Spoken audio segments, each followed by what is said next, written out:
those characters. You're like, whoa, how did they get that shot? It's surprising.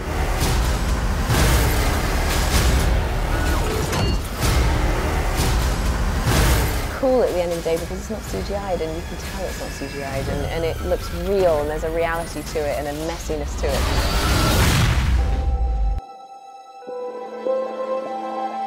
It'll be original and entertaining and funny. You know, it's why I go to see the movies. For me, it's been an eternity.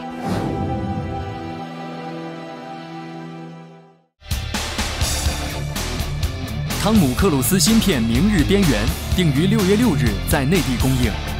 强大的卡斯阵容加上外星人、科幻动作等元素，让电影成为一部不折不扣的暑期档商业大作。《碟中谍4》之后，阿汤哥继续拼命三郎精神，亲自上阵实拍动作戏。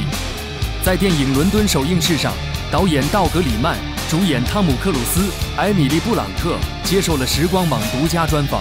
揭秘影片拍摄的幕后趣事。You know, really what jumped out at me was a chance to make a completely original and entertaining movie. Because a lot of times in Hollywood you get entertaining, but yeah, you've seen it before. You get original and it's not that entertaining. And just the idea of a character like Tom Cruise's character who's been selling the war for other people to go fight, and like it's a video game, strap on the suit of armor and you go kill aliens. Gets sent to the front lines himself, and he has to put on that same suit of armor, and it's not fun at all.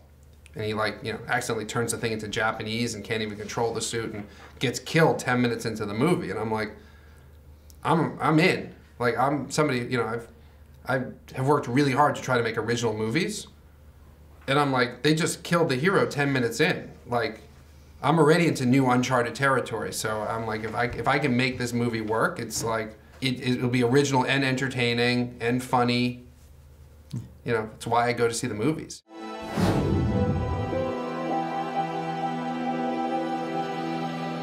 I mean, when I first started with Doug, it was really, we had the concept of that, the alien having this power to be able to predict the future because he can relive the day. And together with Doug, you know, we just developed, those characters, and then Emily came on and we worked with her and she developed that character together. And but I think that is what we both look for, is to play against the grain. I mean, I think at the end of the day, I don't ever want to pigeonhole myself and do the same thing twice. And so I'd never done an action movie before, and I'd certainly never played a role as ferocious as this. And you know, I wanted her to look lethal and intimidating and all of those things. And she's a badass. And my character is not. Yeah. That's so much fun to play. It was fun. Keep your eyes open. Stop! Wait a second. Again.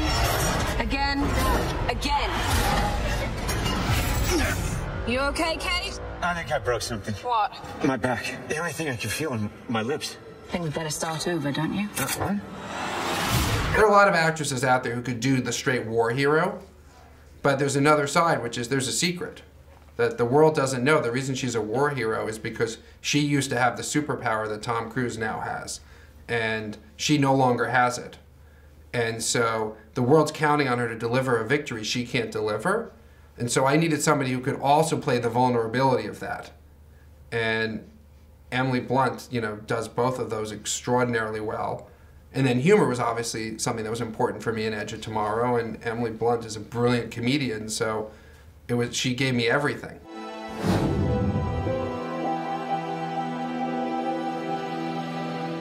Too many movies being made in Hollywood are just made in the computer now, and it's something that Tom and I talked about from the beginning. I mean, we had a really intimate and close collaboration on this movie, and we would watch tons of movies together and look at movie trailers, and we'd be like, looks fake, looks fake, looks fake, not real, and you know, this is like, there's a reason that your jaw drops on Mission Impossible 4 when Tom's outside the Burj Khalifa, because you're like, that's real, that's not a CG Tom flying around. And like, so audiences really can tell when the action is real, and so that is an art form that's being lost. And it was something that on Edge of Tomorrow was something that was very important for Tom and I, that it's like to make an un-CG movie. We both trained for months beforehand, and And I'm really glad, and I didn't know what was expected in some ways. I mean, I think you can only predict so much. And Tom had said to me, this is going to be the most challenging action movie that I've ever done, you know. So I thought, well, I'm being thrown in at the deep end of action. And so we trained as much as possible. There's only so much training you can do, and then you put the suit on and you're like, oh my God, you know. It's still challenging. It's still something you have to kind of conquer in some ways. But cool at the end of the day, because it's not CGI'd, and you can tell it's not CGI'd, and it looks real, and there's a reality to it and a messiness to it that really works for the movie. Yeah.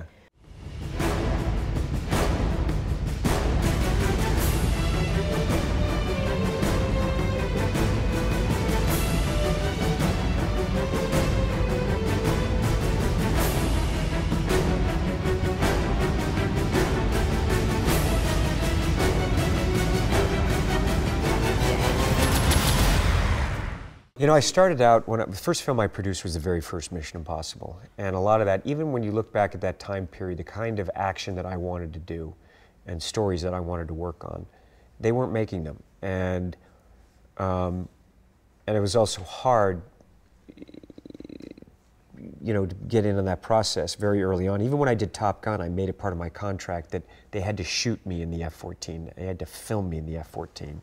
And I think that for me as an actor, it's interesting to do it and to learn, but also for the audience, as I was thinking about it, is that we can put the camera in different places, and it can get in closer, and it can feel like we're those characters. Or, whoa, how did they get that shot? It's surprising.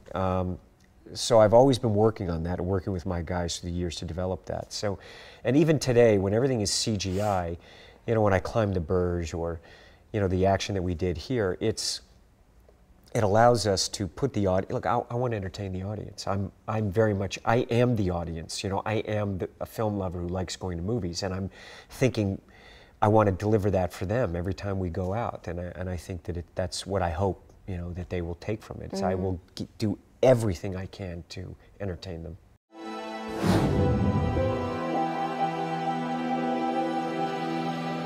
We often had Doug Liman just screaming through the set, going, "Mimic!" like pretending to be one that's to offer an eye line, you know, and that's how amazing Doug is, you know, he's just willing to do anything, you know.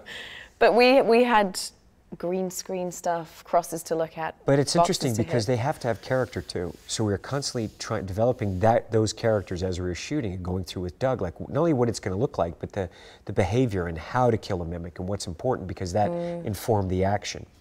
So you're kind of going back and forth from who the character of Reed is, defining what that action is going to be, who Cage is, defining his kind of action, and then with that saying, okay, who are these mimics and how do you kill the mimics? And so it was, you know, there's no shortage of problems to solve and challenges to take on a daily basis.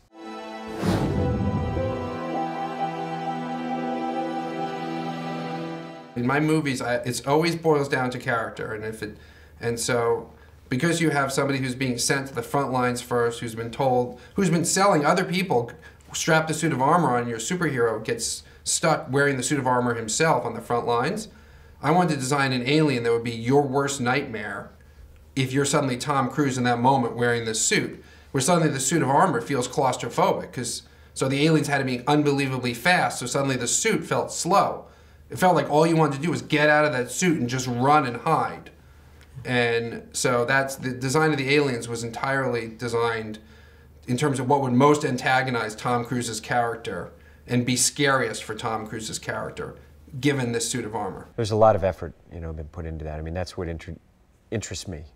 Action is interesting, but if you don't have a character that you're following through it and having something that, you know, what I love about Doug Liman's films, I don't know if you've seen his other movies, I mean, the guy's, what I want and what I was looking forward to this collaboration was this kind of character journey within this large scale, kind of very cool action, but... That's great humanity, the film, you know. He's got great humanity, and it's my kind of humor, that kind of character comedy that we want with that kind of action, you know, and I couldn't wait to do it.